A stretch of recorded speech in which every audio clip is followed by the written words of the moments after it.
এই বিশ্ববিদ্যালয় সেই বিশ্ববিদ্যালয় যে বিশ্ববিদ্যালয়ে শিক্ষকেরা শিক্ষার্থীকে ছাত্রলীগ কর্তৃক ঘন্টার পর ঘন্টা নির্যাতনের পরে রক্তাক্ত অবস্থায় স্যানিটাইজ অবস্থায় থানায় নিয়ে গিয়ে প্রবোস্ট উল্টা সেই ব্যক্তির বিরুদ্ধে মামলা দেয় সেই বিশ্ববিদ্যালয় যে বিশ্ববিদ্যালয় ইতিপূর্বে এই ধরনের ঘটনা ঘটেছে।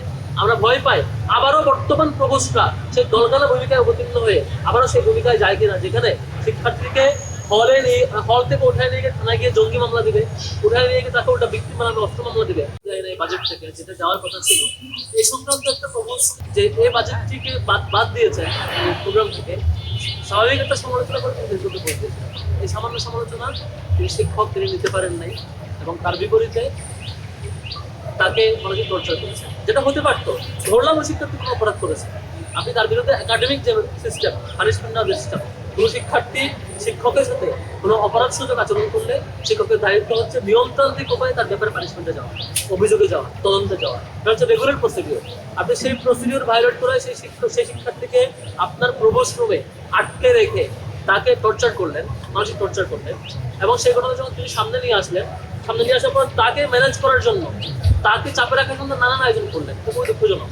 এবং তিনি যখন সামনে ফেসবুকে এই পোস্টটি দিলেন, তারপর তার উপর নানা রকমের হুমকি দাবি সহ নানা রকমের মানে একটা পক্ষ ম্যানেজ করার চেষ্টা করলো, একটা পক্ষে তাকে হুমকি দেওয়ার চেষ্টা করলো, এই ঘটনা সামনে আনিয়ে এসে এবং সেখানে শুরু থেকে সে দলীয় বাহিনী তার পক্ষে তার বিপক্ষে লেগে গেল।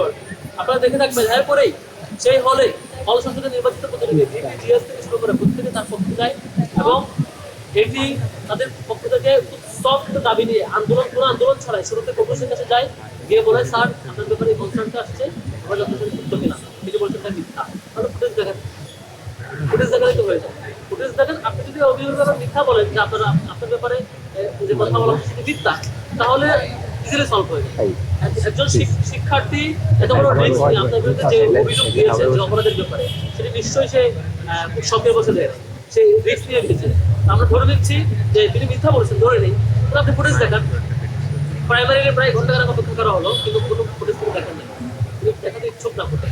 তারপর শেষ পর্যন্ত শিক্ষার্থীরা আন্দোলনের পর্যায়ে গেল, কারণ আমরা ভয় পাই এই বিশ্ববিদ্যালয় সেই বিশ্ববিদ্যালয় যে বিশ্ববিদ্যালয়ে শিক্ষকেরা শিক্ষার্থীকে ছাত্রলীগ কর্তৃক ঘন্টার পর ঘন্টা নির্যাতনের পরে রক্তাক্ত অবস্থায় স্যানিটাইজ অবস্থায় থানায় নিয়ে গিয়ে প্রবোস্ট উল্টা সেই ব্যক্তির বিরুদ্ধে মামলা দেয় সেই বিশ্ববিদ্যালয় যে বিশ্ববিদ্যালয় ইতিপূর্বে এই ধরনের ঘটনা ঘটেছে। আমরা ভয় পাই আবারও বর্তমান প্রবোস্টরা সেই দলগালা ভূমিকায় অবতীর্ণ হয়ে আবারও সেই ভূমিকায় যায় কিনা, যেখানে শিক্ষার্থীকে হল থেকে উঠায় নিয়ে গিয়ে থানায় গিয়ে জঙ্গি মামলা দিবে, উঠায় নিয়ে গিয়ে তাকে ওটা ব্যক্তি মামলা অস্ত্র মামলা দিবে। আমরা দেখেছি, আমরা কোনো ভুলে যায় নাই, এই বিশ্ববিদ্যালয়ের বিভিন্ন হলে তাকে সারা রাত নির্যাতন করার পরে উঠিয়ে নিয়ে যে প্রবোস্টের নেতৃত্বে অস্ত্র মামলা দেওয়া হয়েছে, জঙ্গি মামলা দেওয়া হয়েছে। এই ঘটনা ইউনিভার্সিটি রেগুলার ছিল, এটা আমরা ফিরতে চাই না। এই জন্য আমাদের কমিটমেন্ট ছিল এখানে আমরা সিরিয়াসলি এটা ফাইট দেবো। এবং শেষ পর্যন্ত দেখেছেন আমাদের প্রত্যেকটা হল সমর্থন জানানো হয়েছে, রাষ্ট্র পক্ষ থেকে আমরা আন্দোলনের সমর্থন যে দুই ক্লিয়ার কাট কথা ফুটেজ দিবেন, ফুটেজে অপরাধী প্রমাণ হলে আপনার বিরুদ্ধে ব্যবস্থা হবে, আর যদি অপরাধী প্রমাণ না হয় তাহলে কিছু সলভ, আপনার বিরুদ্ধে অভিযোগ হয় না। হ্যাঁ, যদি ফুটেজ ডিলেট করে দেন নাটক করে তাহলে ধরে নিবই অপরাধ সত্য, এবং এটাও ধরে নিব যদি ফুটেজ ডিলেট করে দেয় শুধু তাকে আপনি হয়রানি করেন নাই, তাকে মানসিক যন্ত্রণা দেন নাই, বরং তাকে হত্যার চেষ্টা করছেন, এটা আমরা ধরে নিতে। আমরা কেমন করে বুঝে নিব বা কি বুঝবো আপনি কতটুকু করছেন, কি করেন না, কি করেছেন। আমরা বারবার স্যারকে আমি কালকে ডিসিশনকে ফোন দিয়েছি, রিকোয়েস্ট করেছি রাত 10টার ঘটনা, 10টারও আগে সম্ভবত 9টার দিকে স্যার আমি ডিসিশনকে ফোন দিয়েছি, স্যার এই শিকার বড় করার দরকার নাই, আপনি সিম্পলি বলে দেন ফুটেজ যদি সামনে আসে, ফুটেজটা ওপেন করতে দেন, তাহলে ঘটনা সলভ হয়ে যাবে, কিন্তু স্যার ঘুরে যাবে। ডিসিশন বলছেন হ্যাঁ আমি বলে দিচ্ছি। আমি ভেবেছিলাম ডিসিশন আমার সত্য বলেছেন, আমি ভেবেছিলাম যে ইউনিভার্সিটি অভিভাবক হিসেবে একটা ঘটনার ব্যাপারে অভিযোগ আসলে এত নাটক না করে সরাসরি সেই জিনিসটা সামনে নিয়ে আসবে। আপনি সেই ঘটনায় আমাদের আসিফ আব্দুল্লাহ ছিলেন এবি যুবাইয়ের সমস্যার সম্পাদক, আমাদের অনেক দেশে দেশে সবার সাথে দ্য নিউজ।